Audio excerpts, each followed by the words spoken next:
bienvenue à ce journal, mesdames et messieurs, bonsoir. La coalition 64 n'a jamais sollicité les consultations du Burundi. L'initiative est du président Ndayishimiye, président également en exercice de l'Union africaine.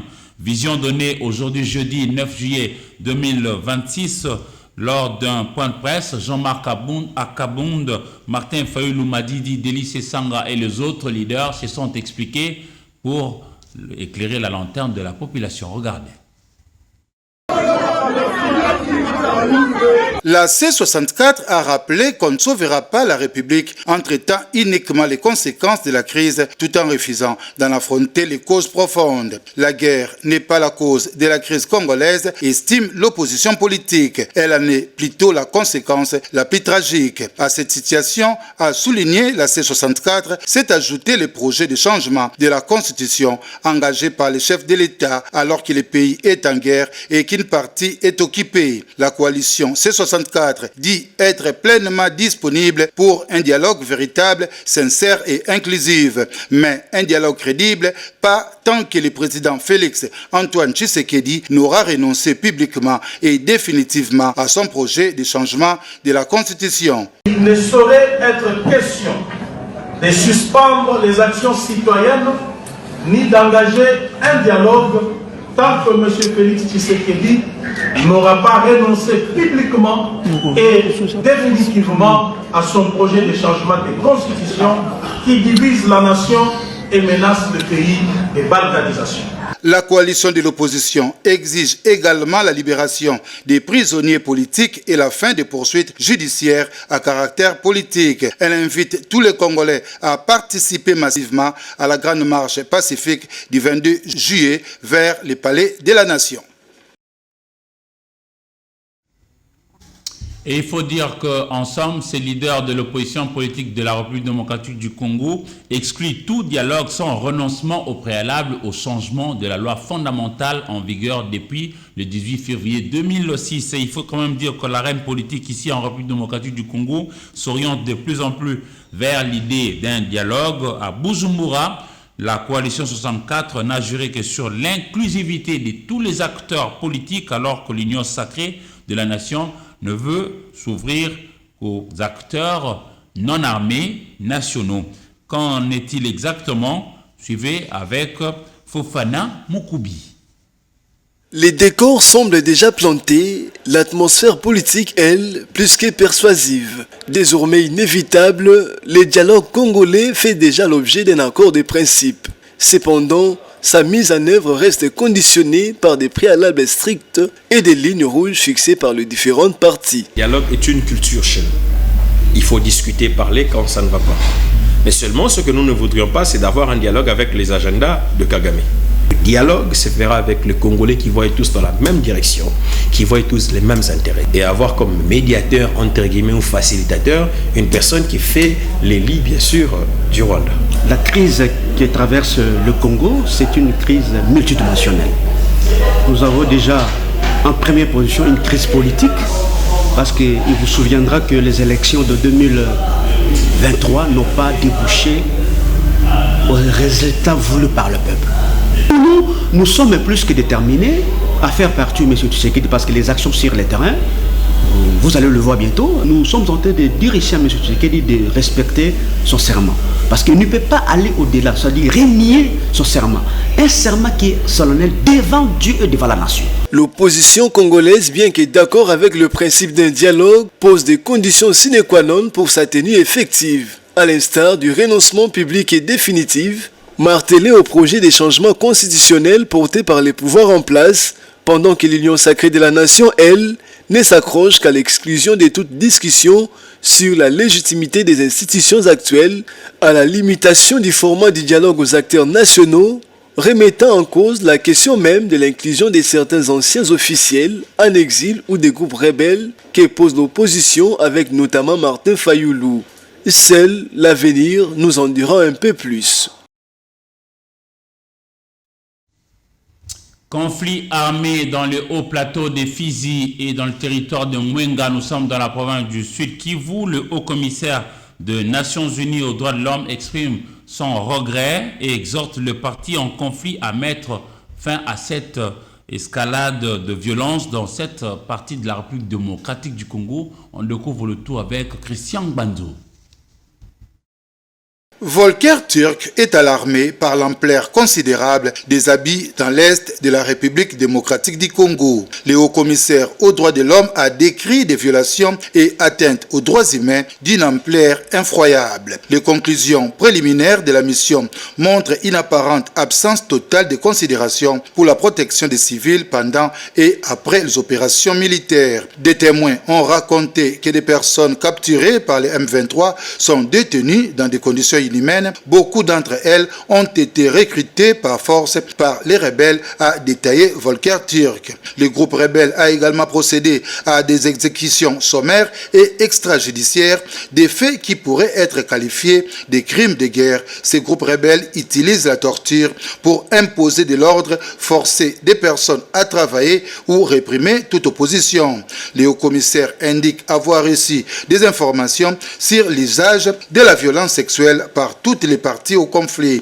Près de 40% des survivants des violences sexuelles sont des enfants. Volker Turk appelle à l'arrêt immédiat des confrontations, faisant mention à des armes lourdes de longue portée. À travers la première ministre de la République démocratique du Congo, Judith Suminwa Tuluka, chef du gouvernement, la République démocratique du Congo a présidé une réunion de haut niveau du Conseil de sécurité de l'ONU axée sur les violences sexuelles liées au conflit dans la partie orientale particulièrement de la RDC. Les actes perpétrés dans ce cadre ne relèvent pas de simples faits collatéraux, mais d'une véritable méthode utilisée pour terroriser, déplacer et briser les communautés RD congolaises, a déclaré la chef du gouvernement de la RDC. Suivez. Mesdames et messieurs, si la République démocratique du Congo a souhaité présider cette séance, ce n'est pas pour faire de son expérience nationale l'unique objet de notre débat.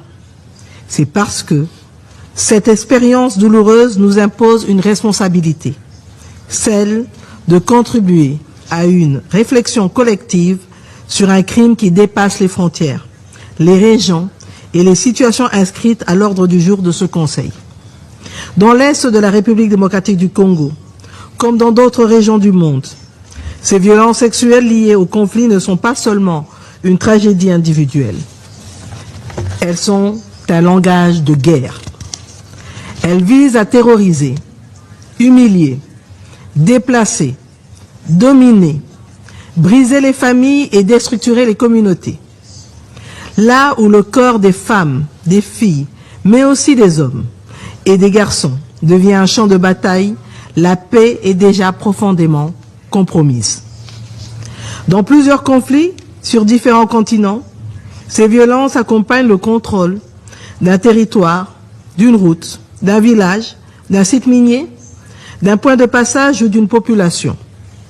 Elles prennent aussi la forme d'enlèvement, d'esclavage sexuel, de traite des personnes à des fins d'exploitation sexuelle, parfois au profit de groupes armés, de groupes terroristes ou de réseaux criminels.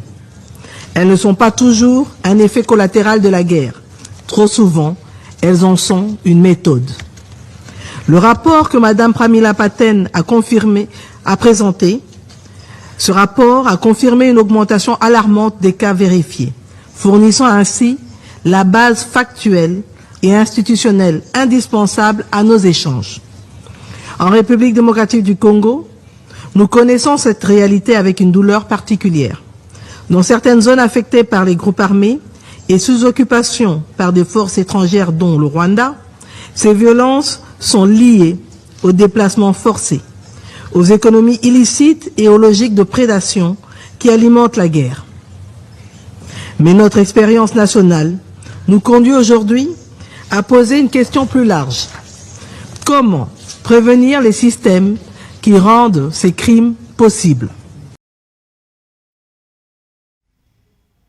Entre-temps, les pays membres de l'Organisation des Nations Unies ont célébré aujourd'hui, jeudi 9 juillet 2026, la journée mondiale de la destruction des armes légères et de petits calibres. Les vraies motivations relatives à cette fête mondiale vous sont ici proposées par ces récits signés par Fofana Moukoubi.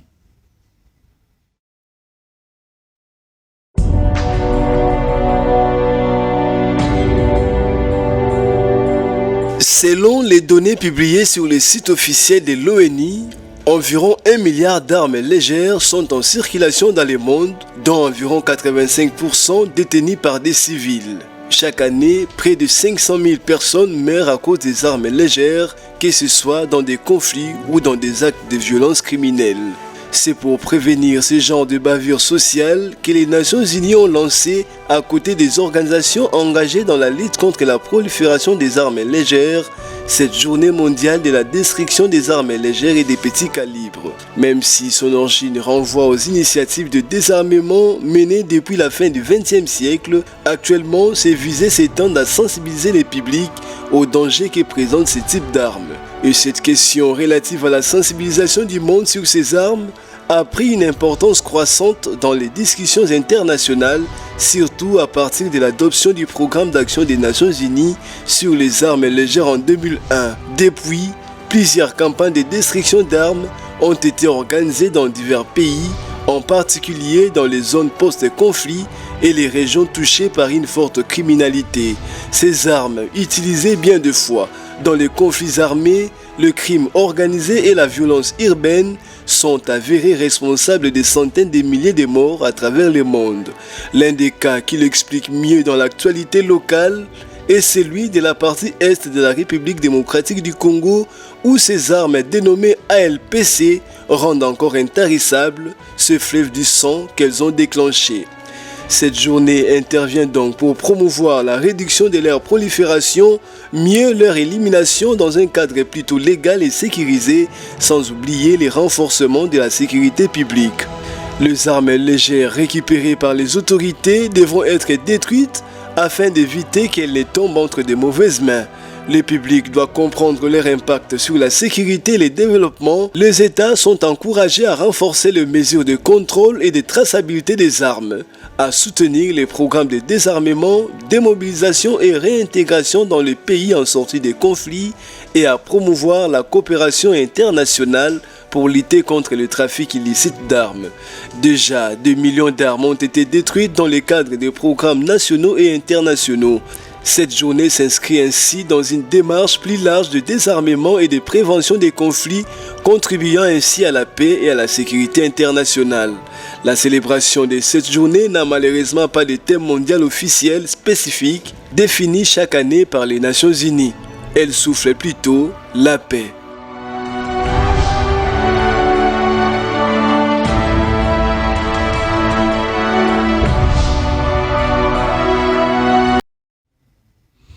Dix ans d'existence, 10 ans de fonctionnement plein et surtout 10 ans de réflexion stratégique au service de la République. Les collèges de hautes études de stratégie et de défense, CHESD en acronyme, a clôturé à Kinshasa ses travaux de son 10e colloque international juridique placé sous le thème le signe de l'innovation et de la gouvernance et des défis sécuritaires ici en République démocratique du Congo, mais aussi dans la sous-région. Et il faut dire que les experts, aussi bien nationaux qu'étrangers, ont pris part à cette rencontre que l'on découvre avec Mandi Kouyala. Le Collège des hautes études de stratégie et de défense CHESD a célébré son 10e anniversaire à travers un colloque international jubilaire placé sous le thème « 10 ans des pensées géopolitiques et géostratégiques, capitaliser les acquis, éclairer les récompositions, projeter la défense et la souveraineté de demain ». Pendant 3 jours, autorités politiques, administratives, responsables militaires, universitaires et experts ont échangé autour de nouveaux défis sécuritaires auxquels fait face la République démocratique du Congo dans un contexte international marqué par les rivalités géopolitiques, les menaces transnationales, les cyberattaques et les enjeux liés aux ressources stratégiques. Le moment est venu de conclure nos travaux, mais conclure ne signifie pas refermer une parenthèse. Cela signifie prendre acte d'une responsabilité renouvelée, celle de transformer les analyses, les propositions et les recommandations issues de ces colloques en orientation utile à la défense, à la sécurité et à la souveraineté de notre pays. Créé en avril 2016, les chaises s'est imposé comme un centre d'excellence chargé de former des officiers supérieurs, les généraux et des hauts cadres des civils, tout en développant une réflexion stratégique au service de la défense, de la sécurité et de la souveraineté nationale. La célébration de ces 10 années de production intellectuelle et de formation stratégique intervient dans un contexte international et régional marqué par des profondes recompositions. Les rivalités entre puissances, les tensions autour des ressources critiques, la fragilité de certaines frontières, la multiplication des menaces transnationales, l'intensification des guerres informationnelles, les vulnérabilités numériques, les crises humanitaires et sanitaires, ainsi que les exigences de souveraineté économique et technique qui imposent de nouvelles capacités d'analyse, d'anticipation et de décision. Les travaux ont porté notamment sur la géopolitique, la géoéconomique, la doctrine militaire, la communication stratégique, la sécurité transfrontalière et la prospective. À l'issue de ces assises, les participants ont appelé au renforcement de la culture stratégique nationale, de la coopération régionale et de la recherche au service de la décision publique. Moment marquant de cette clôture, la présentation de la feuille de route stratégique 2026-2036 du CHESD, un document appelé à guider les 10 prochaines années afin de transformer les recommandations du collège en actions concrètes, consolider durablement la défense, la sécurité et la souveraineté de la République démocratique du Congo. Santé, l'on parlait des Lituri, les Nord et les Sud Kivu, comme pour parler des trios qui avaient été touchés seuls par la maladie à virus d'Ebola souche Bundibugyo. Désormais, il faut aligner également la Chopo qui a enregistré aujourd'hui 2 cas de personnes qui ont développé la maladie de manière avérée de la ville de Kisangani Boyoma Singamombe. Regardez. La 17e épidémie à virus Ebola fait tache d'huile et gagne du terrain. Avec la confirmation des cas à Kisangani par l'Institut national de santé publique, les autorités s'inquiètent d'une série de transmissions possibles dans cette zone. L'un des patients confirmés malade est épidémiologiquement lié à la zone de santé de Nyanya dans la province de l'Ituri, épicentre de l'épidémie. Cette épidémie à virus Ebola provoquée par la souche Bundibugyo poursuit sa progression et traverse les frontières de nos provinces avec le libre mouvement des populations. Les dernières statistiques annoncées le 7 juillet 2026 affichaient 1759 cas confirmés et nous en sommes déjà à plus de 600 décès. Et cette décision du gouverneur de la Chopo en riposte à ces cas confirmés, Paulin Lendongolia interdit l'entrée dans la province des corps sans vie en provenance des milliers déjà affectés par Ebola, quelle que soit la cause du décès.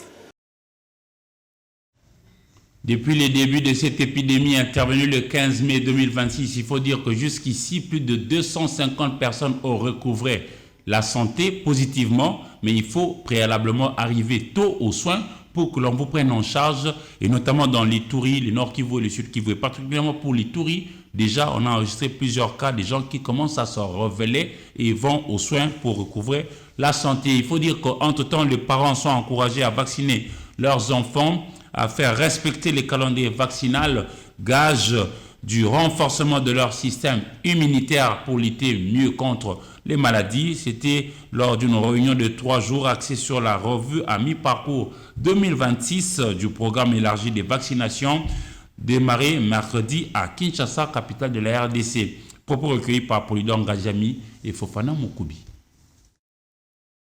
Nous avons eu un temps de transition, vous voyez, le temps de transition avec tout ce que vous connaissez, avec la réduction des financements au niveau global, avec Trump qui a dit non, ça on ne va pas financer, ça fait qu'on revoie tous nos documents avec ces réductions là-bas. Mais maintenant, dès que vous revoyez les documents, la mise à disposition des fonds, ça vous prend comme ça 6 mois. Donc c'est dans cette fourchette-là que nous avons navigué et que ça posait un peu de petits soucis. Le premier message qu'il faut retenir, c'est que nous tous, nous sommes parents, faisons vacciner nos enfants. Ça c'est le premier message. Les enfants qui ne sont pas bien vaccinés qu'on puisse, faisons un effort pour respecter le calendrier vaccinal. Ça, c'est le deuxième message. Donc, faire vacciner les enfants. Troisième message, c'est de dire que le vaccin, c'est pour sauver nos enfants. C'est pour donner la chance à nos enfants de rester en vie et d'avoir aussi notre âge. Donc, voilà le message. Et pour l'instant, la tendance est bonne. J'ai répété plusieurs fois tendance parce que nous sommes à mi-parcours. Vous voyez. Si on était à la fin de l'année, je n'allais pas parler des tendances. Donc voilà un peu ce que je peux nous dire. Le vrai message, c'est de nous dire, nous sommes sur la bonne voie, nous sommes en train d'aller sur la bonne voie, mais ensemble, faisons un effort que nos enfants soient protégés en les amenant vers les services de vaccination. Florence Siaona Zaina a été élue meilleure journaliste sportif pour sa couverture active du championnat d'élite de football congolais. Elle a été couronnée au cours d'une soirée derby organisée à Lubumbashi-Wantanchi, chef-lieu de la province du Haut-Katanga. Et on découvre cela dans ce reportage signé pour vous par Albertine Bouy. Une dame du petit écran honorée dans sa province. Il s'agit de Florence Siaona Zaina, plébiscitée meilleure journaliste reporter en province pour sa large couverture médiatique du championnat d'élite du football. La journaliste de Dynamique Télévision de Lubumbashi a été couronnée au cours d'une cérémonie de remise du trophée Derby. Ces trophées, c'est en guise de reconnaissance par rapport au travail qui a été abattu par Florence Zaina, journaliste de Dynamique, Florence Zaina, DG des Z-Media. Donc le travail a été tellement visible. Alors Gilles Koba, le présentateur de l'émission Derby, a voulu nous honorer et il l'a fait en nous remettant ce trophée. La meilleure journaliste de sport de Lubumbashi a remercié l'organisateur de Derby, Gilles Koba Adrien, et de ses collègues journalistes sportifs. Elle a promis de faire mieux pour mériter cette considération. Ça sera dédié à toute l'équipe des Z-Media qui m'a accompagné tout au long de cette année. Et je tiens également à remercier Gilles parce que j'ai commencé ma carrière journalistique en juin pendant la période de la Coupe du Monde en 2014. Donc 12 ans après, je reçois ces trophées en guise de reconnaissance par rapport à ma performance en tant que journaliste. Une soirée derby qui récompense plus de 10 ans de carrière de cette dame. DG des Z-Media, un fait souligné par les organisateurs, Florence Zaina a accompagné le FC Saint-Éloi Lupopo de Lubumbashi. Nous disons félicitations à la consort Florence Siaona Zaina et nous lui disons encore une fois bon vent à elle. Parlons du début aujourd'hui, jeudi 9 juillet 2026 du championnat d'Afrique de club vainqueur de coupe de handball à Kinshasa. Cette compétition est justement organisée au niveau du gymnase jumelé du stade de Martyrs de la Pentecôte situé dans la commune de Kinshasa, dans la ville qui porte le même nom.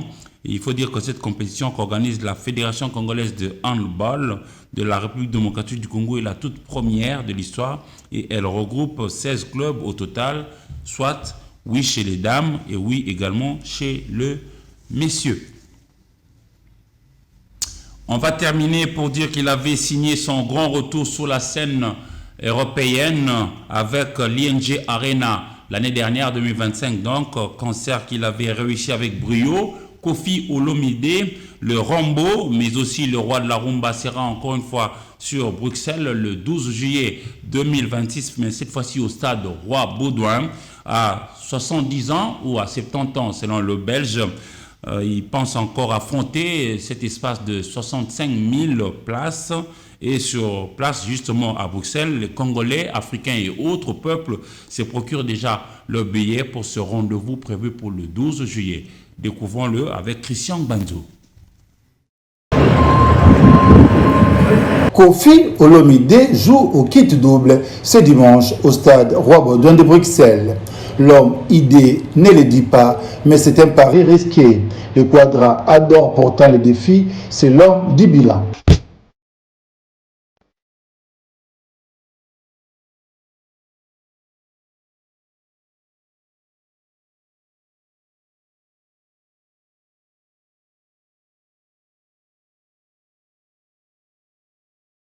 Kofi Olomide sur les pas d'Albeti Masikini et Taboulei Rochero, il a marché sur l'Olympia de Bruno Coquatrix. Voici pour vous Sam Chitou, le président Sabilo. Applaudissez Sabilo. That's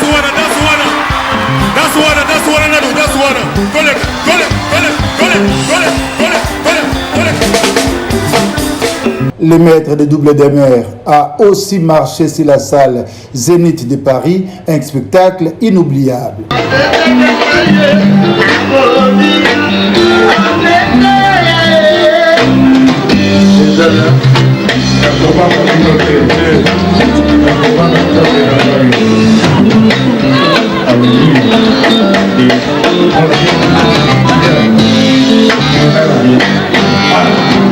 Amoureux des défis, Antoine Agbepamumba a élevé la barre encore plus haut en y percutant Paris-Bercy.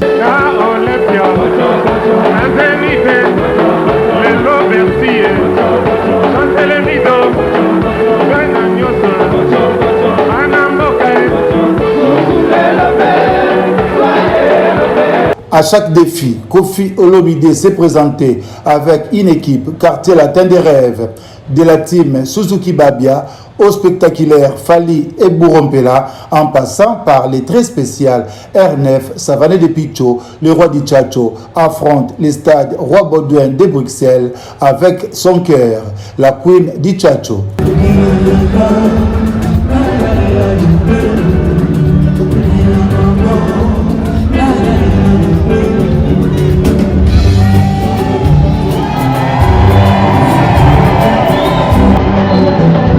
Impossible n'est pas Mopao, mais sans doute un pari risqué.